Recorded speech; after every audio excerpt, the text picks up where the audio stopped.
Bienvenue sur Noir Célèbre, votre rendez-vous avec les figures noires qui ont marqué l'histoire. Aujourd'hui, nous plongeons dans l'univers de Langston Hughes, poète, dramaturge et l'une des figures les plus emblématiques de la Renaissance de Harlem. Langston Hughes a utilisé les mots pour chanter la beauté, les luttes et la dignité de la communauté afro-américaine. Avec des poèmes comme The Negro Speak of Rivers et Tout, il a donné une voix à ceux qui en avaient été privés. Alors, installez-vous et découvrez l'histoire fascinante de cet artiste révolutionnaire. Langston Hughes est né le 1er février 1902 à Joplin, dans le Missouri. Il a grandi dans une Amérique profondément ségrégationniste, où les droits des Afro-Américains étaient constamment bafoués. Malgré les difficultés, il a développé très jeune un amour pour la lecture et l'écriture, inspiré par les histoires et les poèmes qu'il découvrait à l'école. Lorsqu'il parle de son enfance, il écrit dans un de ses essais. Je voyais le monde à travers les yeux de mes ancêtres, esclaves, fermiers, ouvriers.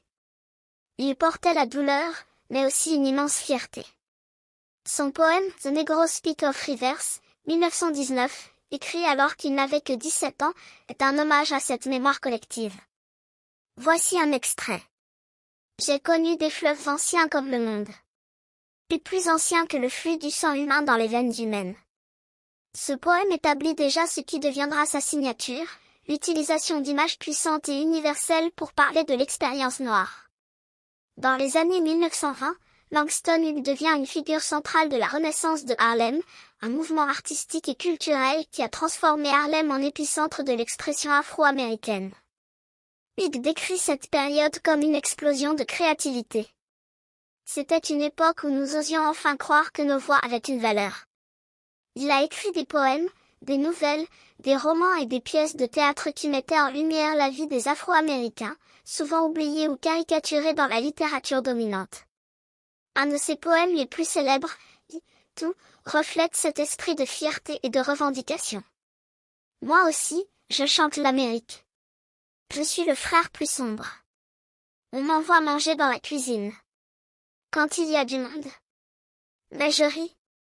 Et je mange bien. Et je deviens fort. Il croyait fermement que l'art pouvait être une arme contre l'oppression.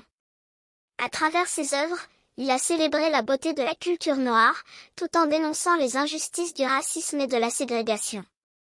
Dans un autre poème, Harlem, il pose une question provocante. Que devient un rêve différé? Sèche-t-il comme un raisin au soleil? Cette question sur les rêves brisés des Afro-Américains résonne encore aujourd'hui, faisant de Hughes un artiste intemporel.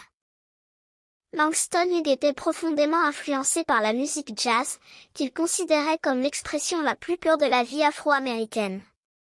Il a souvent intégré le rythme, les sons et l'esprit du jazz dans sa poésie, créant un nouveau style qu'il appelait la jazzpétrie. Dans son poème The Weary Blues, il écrit berçant une mélodie syncopée et somnolente, balançant d'avant en arrière sur un air mélancolique. J'ai entendu un noir jouer. Sur Lenox Avenue l'autre soir, sous la pâle lumière blafarde d'un vieux réverbère. Il se balançait doucement. Il se balançait doucement. Pour Hughes, le jazz n'était pas qu'une musique, c'était une métaphore de la résilience et de la créativité de la communauté noire. Il disait: le jazz, c'est l'Amérique.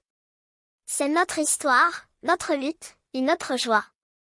Cette fusion entre poésie et jazz a permis à Hughes d'atteindre un public plus large et d'amener l'art à des endroits où il n'était pas attendu. Il voulait que sa poésie soit accessible à tous, et non réservée à une élite.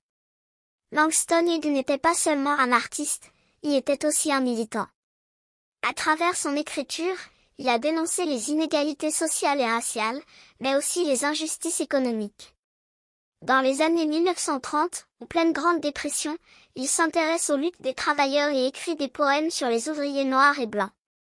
Il croyait que la solidarité entre les classes sociales opprimées pouvait transcender les divisions raciales. Dans Let America Be America Again, il exprime sa vision d'une Amérique où tous seraient enfin égaux. Que l'Amérique redevienne l'Amérique. Quel soit le rêve qu'elle a été. Quel soit le pionnier dans la plaine. Cherchant un foyer où il pourrait être libre. Mais il ajoutait, avec un réalisme frappant. L'Amérique n'a jamais été l'Amérique pour moi. Il croyait au pouvoir de la poésie pour éveiller les consciences et provoquer le changement. Il disait: j'écris pour le peuple, pas pour les bibliothèques. Mes mots sont pour ceux qui se battent, qui espèrent et qui rêvent. Son engagement a parfois été controversé, notamment en raison de ses sympathies pour le communisme, mais Hughes a toujours affirmé que sa loyauté allait avant tout à la justice sociale. Langston Hughes est décédé en 1967, mais son œuvre continue d'inspirer des générations d'artistes et de militants. Il a redéfini ce que signifiait être un écrivain noir en Amérique, en mettant en lumière les voix souvent ignorées et en célébrant une culture pleine de vitalité et de résilience.